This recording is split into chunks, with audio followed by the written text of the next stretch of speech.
علی کی بیٹی دربار میں پہنچ چکی تھی. یہ دربار صرف سپاہیوں میں نہیں سی، غیر ملکی سفیر، دوسرے ملکوں کے وفود لوگ دربار میں بیٹھے ہوئے تھے. دربار سجا ہوا تھا. ان وفود میں، ان غیر ملکی سفیروں میں عیسائی بھی تھے، یہودی بھی تھے، مجوسی بھی تھے. انہوں نے پوچھا یزید یہ کون ہے؟ اس نے کہا محمد کی بیٹی. اس نے کہا تو نے کیا کیا؟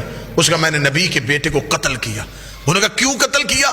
اس نے کہا اس لیے کہ حسین میرے اختیار کو نہیں مانتا تھا. میں بالکل عین تاریخ پڑھ رہا ہوں. حسین میرے اختیار کو نہیں مانتا تھا. اگر حسین میرے اختیار کو مان لیتا میں کبھی بھی حسین کو قتل نہ کرتا.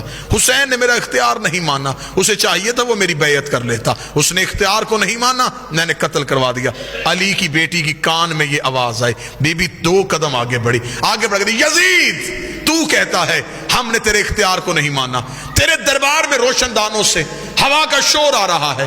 میں تجھ سے بات کرنا چاہتی ہوں، تھوڑی دیر کے لیے ہوا روک. جب بی بی نے کہا تھوڑی دیر کے لیے ہوا روک، یزید کہتا علی کی بیٹی میں ہوا کیسے روکوں؟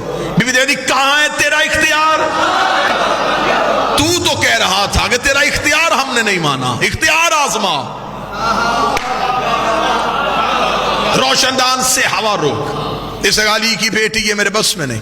بی بی نے کہا تیرے دربار میں سپاہی گھوڑوں پہ بیٹھے، گھوڑے سم اٹھا کے زمین پہ مار رہے ہیں، سموں کا شور آ رہا ہے، تھوڑی دیر کے لیے سم روک.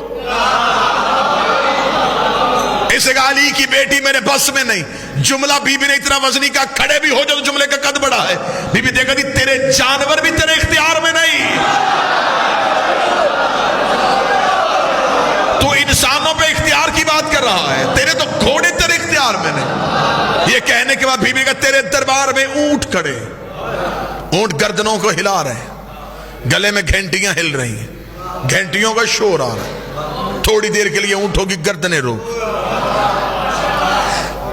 اب غیر ملکی سفیر سن رہے تھے، پورا دربار سن رہا تھا، اور اکیلی علی کی بیٹی بول رہی تھی.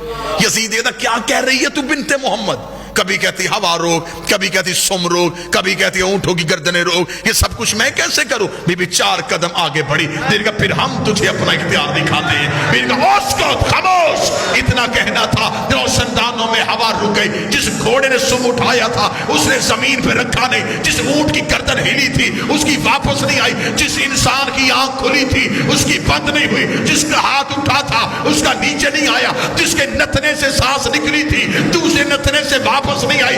انسانوں کے دلوں کی دھڑکنیں ان کے کانوں میں سنائی دینی شروع ہوئی. جب پورا دربار پتھر کا ہو گیا، علی کی بیٹی چلتی ہوئی یزید کے تخت کے سامنے آئی. بی بی نے ہاتھ کا اشارہ کیا. یزید کی ناپاک روح اس کے بدن میں واپس آئی. اس نے پورا دربار پتھر کا دیکھا کہ ہر چیز اپنی جگہ پر رک چکی ہے. اونگ کا عالم ہے. یزید کے چہرے پہ موت کی ضربیں آئی. اس نے تخت پہ بیٹھ کر علی کی بیٹی مجھے معاف کر دے، علی کی بیٹی مجھے موت نہ دینا، علی کی بیٹی مجھے معاف کر دے. بی بی 2 قدم